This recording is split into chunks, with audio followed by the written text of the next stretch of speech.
Hello everyone, welcome to Fluentlingua. Okay, so today the plan is very simple. I'm very quickly going to discuss 40 very interesting and very useful phrases, idioms, groups of words. Let's begin. I'll start my presentation. So the first expression is come hell or high water.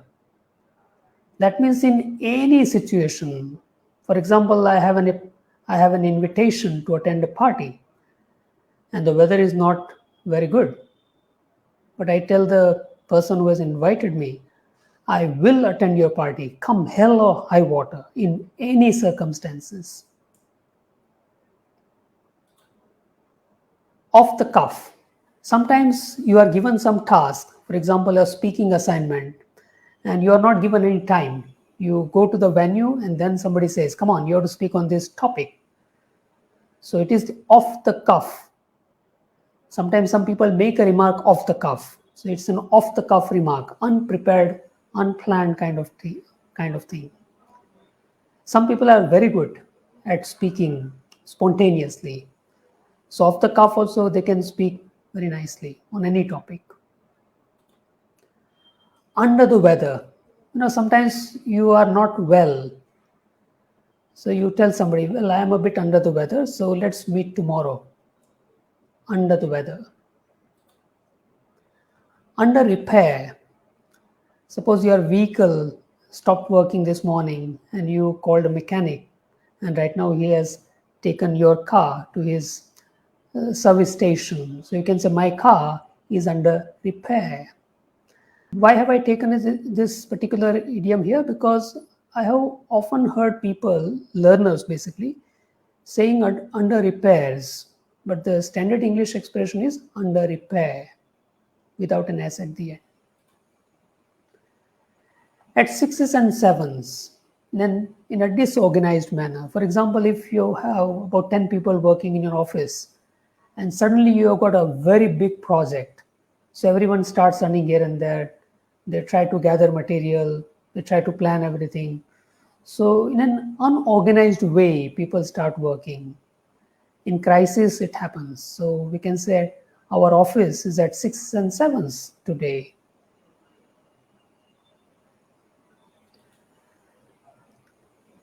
Beyond cloud nine. Be means you can use am, is, are, was, were, any form of to be actually. So when you receive, for example, some piece of good news, or you get good marks in an examination, then you may be on cloud nine.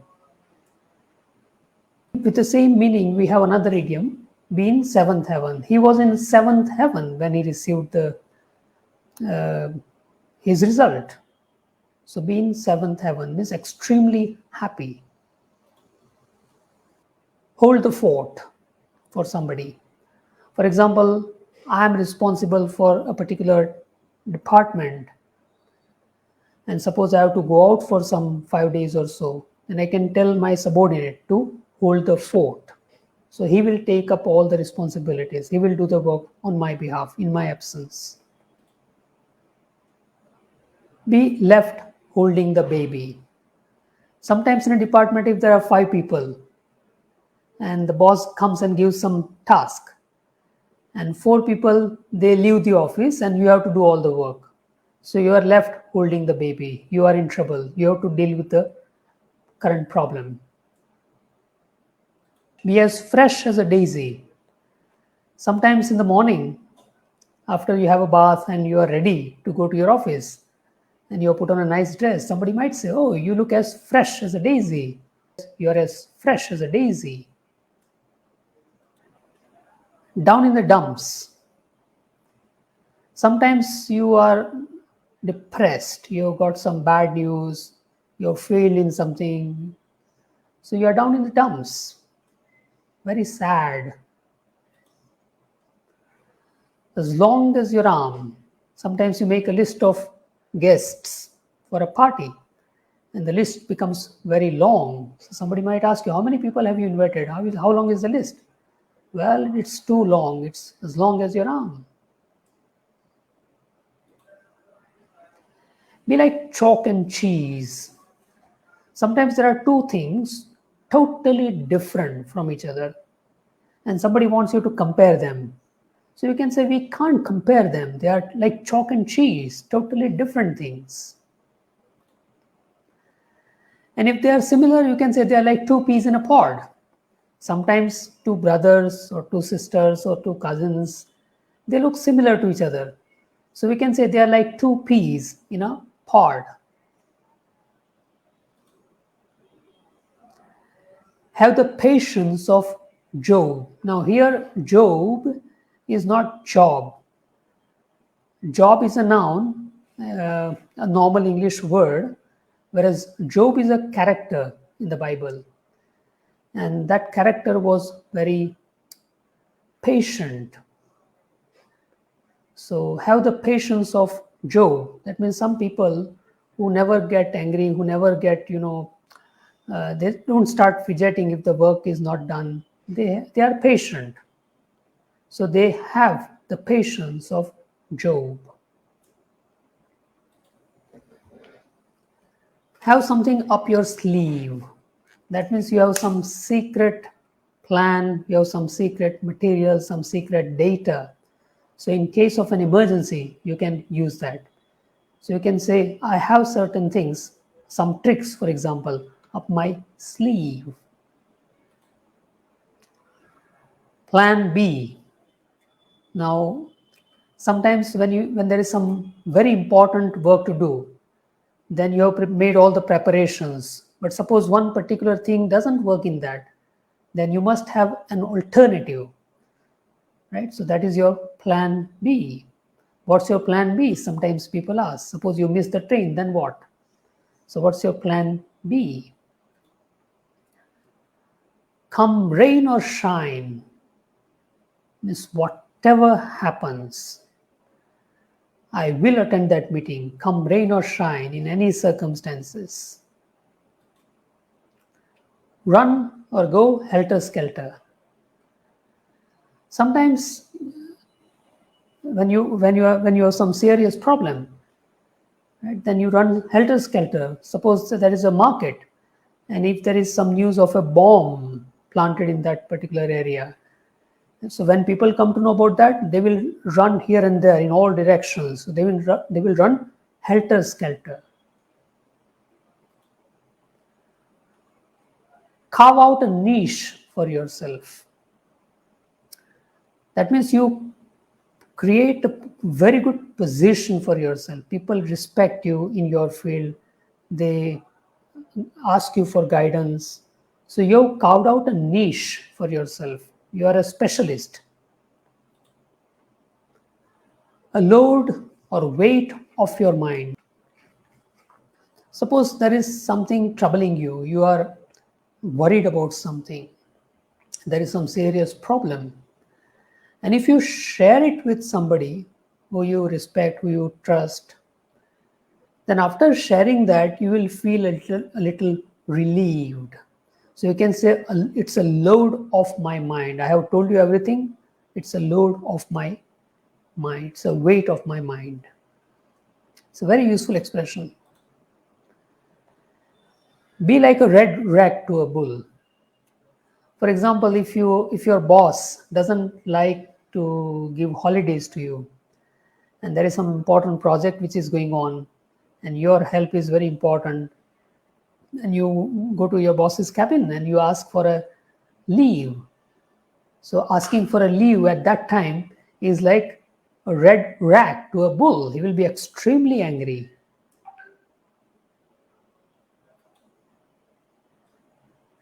Be the bee's knees. Now, as you know, in English, it is very difficult to guess at the meaning of any word or expression. So here, be the bee's knees has nothing to do with bees. It has nothing to do with knees. The meaning is excellent. For example, you went to a restaurant yesterday and somebody asks you, how was the restaurant? You can say, the bee's knees, very good. Build castles in the air. Sometimes some people, they don't live in the real world. They don't think about the real situation. They live in the land of, in the cloud cuckoo land, as we say, or the la la land, imaginary world. So we tell them, don't build castles in the air. In the air. Think about the real situation, real problems. Spread like wildfire. Sometimes some news or some new piece of information, it goes from one person to the other very quickly. So we can say it's spread like wildfire. Avoid something like the plague. If something is extremely bad, for example, if you made a huge loss in some particular field, then next time you will never try to do any work in that field.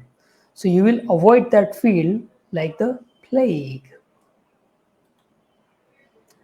Have or hold all the aces.